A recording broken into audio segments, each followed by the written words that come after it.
Every one of us has been anxious at some point in our lives, whether it's going into an exam, a job interview, or having to give a speech at a wedding. And some of us get that churning feeling of anxiety without knowing the reason.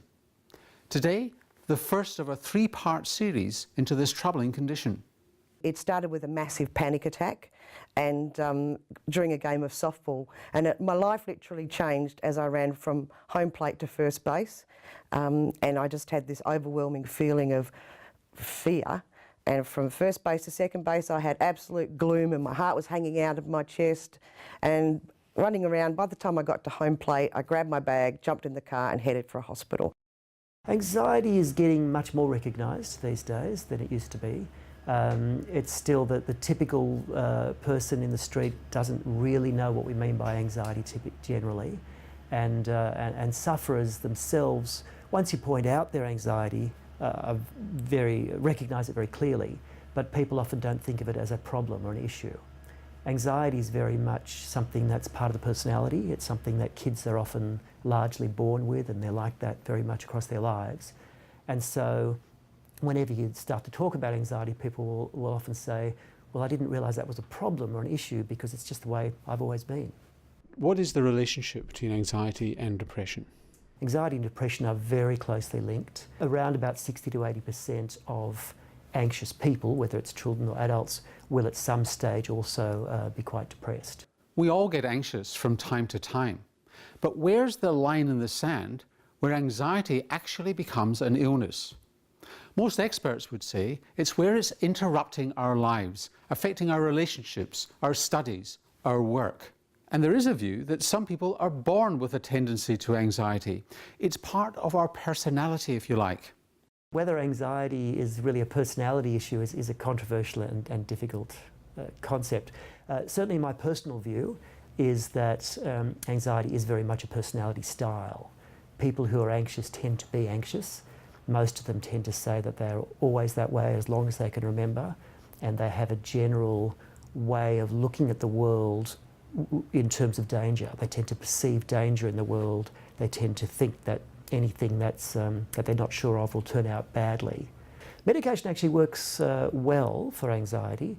We don't tend to use medication, and we find that we get results that are just as good without medication. What kind of medications? The main medications tend to be the SSRIs, that is the serotonin-specific reuptake inhibitors, and these medications have traditionally been used for depression, but also seem to have very good effects on anxiety. One of the things that's crucial in anxiety is that people who are anxious tend to interpret situations in a very negative and very threatening way. And so what we do is we teach them how to look at the world more realistically. I couldn't understand that something that was that physical could be anything but a heart attack or some terrible catastrophic failure of my whole system. But treating the physical symptoms is very much the treatment for anxiety. So we basically treat the anxiety as we normally would with one of our anxiety programs, and we tend to find those physical symptoms disappear. A tendency to anxiety often first shows up in childhood, but parents, teachers and even doctors fail to recognise it, and the child is left in agony without any help and feeling isolated. Anxiety in children and young people comes in various forms, and it's worth knowing what these are. Probably one of the most common types of anxiety that we see in our clinic is referred to as generalised anxiety. The best way to think about these kids is that these are the worrywarts. They just worry about everything. They worry about negative news that they hear on television, or they worry about their pet rabbit starving to death, or they worry about their parents' financial situation. Anything and everything. And as a result of their worry, they often tend to have a lot of physical problems as well. A lot of headaches, stomach aches, and a lot of avoidance behaviour. One of the other common ones is separation anxiety. These typically tend to be younger children, although not always, and they're the children who just tend to have real difficulty separating from their parents. Their main worry, when you manage to get down and ask them, is that they worry that something terrible will happen to their parent when they're away.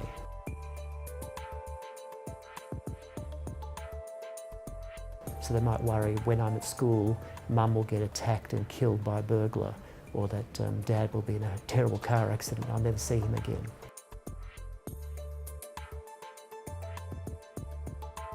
And as a result of that, these kids don't like to separate, so they tend, they don't go and have sleepovers with friends.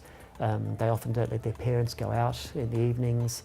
They often, these are often the kids that don't want to go to school during the day. And it's not because of the fear of the school, it's because of this fear that something bad will happen to their parents.